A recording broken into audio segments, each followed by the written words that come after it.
All right, what is up, y'all, and welcome back. So the weather's going to be bad for about a week. The wind's going like crazy, blowing over 20. So what I decided to do is take one of these redfish fillets that we caught the other day from the last video, which if you haven't seen yet, I'll have it linked in the end of this video. You should definitely go check it out. But I'm going to take one of these redfish fillets, and we're going to be doing a little smoke on it. So I have just one right here, still on the half shell. I've been letting it soak in this brine for probably about 4 or 5 hours. It's just all the brine is brown sugar, water, and a little bit of Cajun seasoning. So super simple. And I got the grill going right here, and right now it is at about 220 degrees. So I'm about to throw some pecan wood chips on there that have been soaking in water, and then we're gonna get this going. And we're probably gonna let it go about 30-45 minutes, and this temperature is gonna drop down even more once it starts.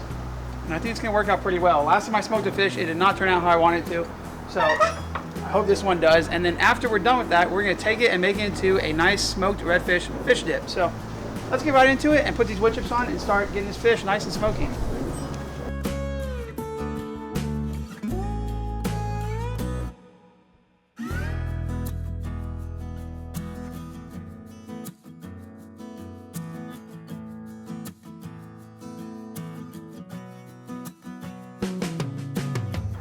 Alright, I'd say our fire is smoking pretty good, so we're going to take our fish out, and it feels like it's been soaking in the brine, so that's a good sign.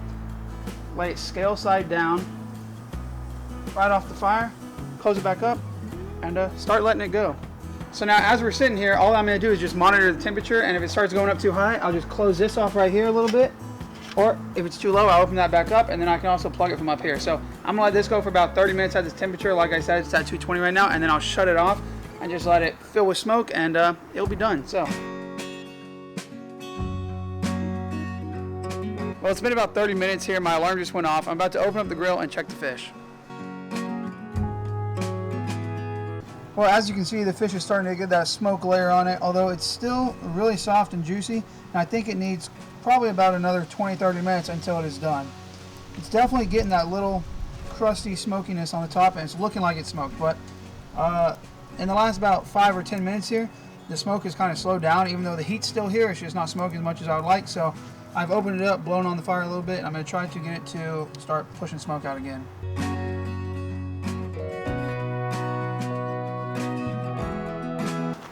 Well, it's been just about an hour here, and we're going to open it up, check on our fish. I got everything completely turned off for about the last 10 minutes here. So let's see what it looks like. Ooh, and it looks good. I'm pretty sure it's done now. It got a nice firm crust on it now. We're going to go ahead and pull it off, take it inside, and get ready to make this fish dip.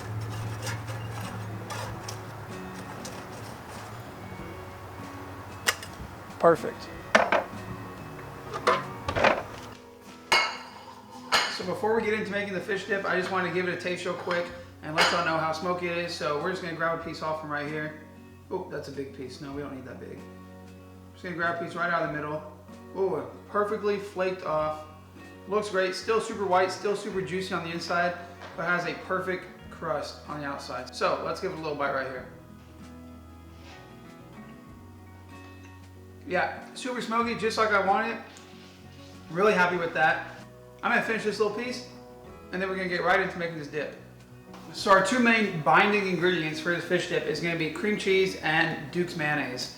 You could use sour cream, stuff like that, but I just really like the cream cheese and then just a little bit of mayonnaise to thin it out. So before we add it to that though, we just need to pull it off of the skin. So to do that, I just use my fingers. You can use a fork, whatever you want. Just use my fingers and start peeling it off. It's gonna come off in big chunks and you're gonna wanna break it up. But just like that, feeling around for any bones, although I'm pretty sure this doesn't have bones. Gotta always treat the fish like it does. I'm just gonna continue to peel the rest of this off, and then we're gonna start mixing it together.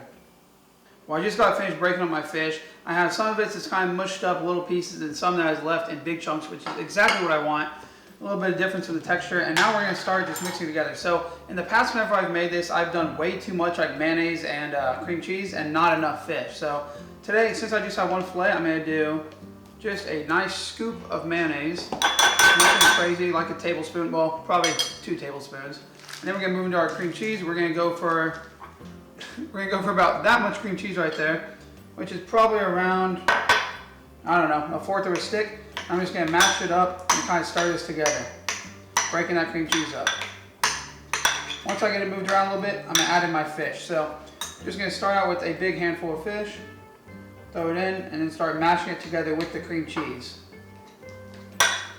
Keep adding the fish as I go. And this is really it, super simple. So now usually whenever I make my fish dip, I like to put in celery, maybe some onion, maybe some jalapenos, stuff like that, just to give it some crunch, a little bit of flavor. But I don't have any of that right now, so this is just gonna be super simple. Cream cheese, mayonnaise, fish, and then I'll probably add a little bit of lemon juice and maybe some salt and pepper, you know, of course. But if you're making this at home, you can really add whatever you want, it doesn't matter. I actually have some apples over there that I might cut up and add just to try something different. And I always like a little bit of sweet and a little bit of crunch in my fish dip. So an apple, celery, really whatever. We're gonna finish mixing this up, then we're gonna put it on a plate and show you what it looks like.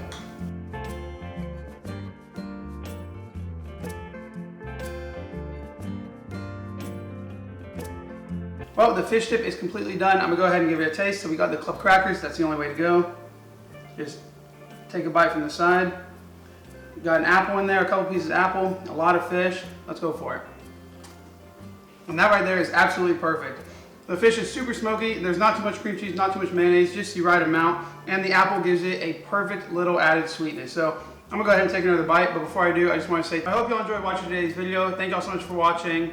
Make sure to hit that like button, leave a comment down below, let me know what you like to put in your fish dip. And if you want to see more videos like this, let me know. Because sometimes I can't get out there and go fishing. Like I said, the wind's blowing 20 like every other day, so it's just not a good time.